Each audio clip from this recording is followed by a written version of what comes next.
日本史阿波の局と時元。阿波の局の息子時元は北条政子の命を受けた北条義時によって誅殺された。なぜ前章の四男時元が誅殺されたのか、その経緯を詳しく見ていこう。阿波の局は源頼朝の異母兄弟の前章と結婚すると、三男一女を次々に設けた。そのため1192年建久3年、頼朝と政子の間に千万、後の実朝が生まれると、前章と阿波の局は乳母に指名されている。頼朝が逝去して第二代将軍に源頼家が就任すると、頼家の乳母である比企能員が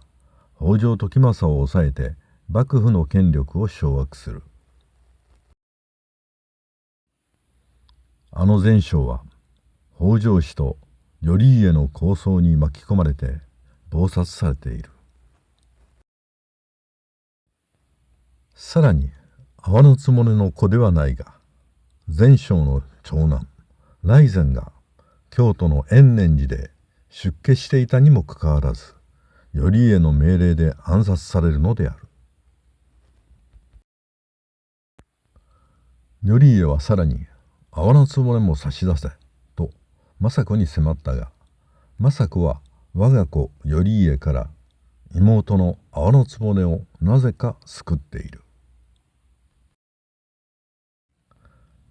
政子はこの時点ですでに比企氏に取り込まれた頼家に見切りをつけ、次期将軍には阿波の局が乳母の実朝に期待したのかもしれない。北条時政の謀略によって比企能員が暗殺され、比企一族が滅亡すると、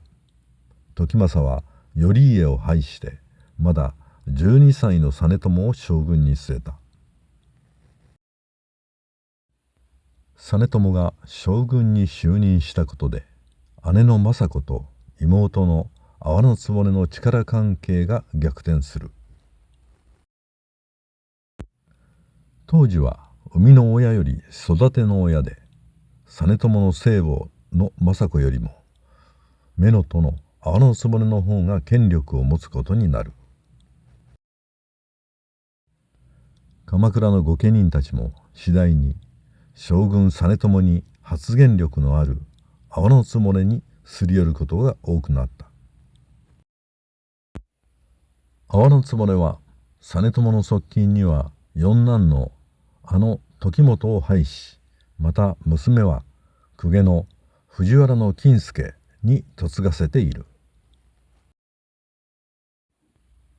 時元は頼朝の異母弟前条の子息であるところから、源氏の血統を引き継ぎ実朝の後継者としての資格を十分に有していた。母の阿波の局が一躍脚光を浴びることで、時元も父前条や異母系の雷禅が果たせなかった将軍になるという夢を抱き始めたのかもしれない。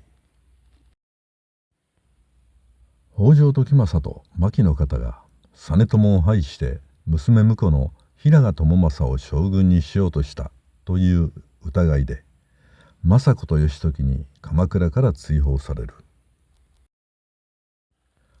北条義時が新執権に就任して、政子が尼御台として幕府の権力を握ったため、再び政子が阿波の局の上に立つ。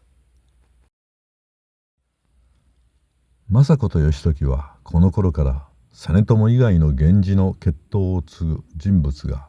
将軍になろうと謀反や反乱を起こすことを非常に警戒しだしている。現に頼朝の所司で高野山で修行する上行を政子はわざわざ訪れ、将軍になる野望があるかどうかを確かめている。上行はその場で担当で両目をつぶし、将軍になる野望など一切ないことを政子に示した。それ以降、政子は上行に心から詫びるとともに帰依したという。そんな中、実朝が公暁に暗殺され、公暁もすぐに三浦義村に討ち取られ、源氏の嫡流が次々に絶えていく。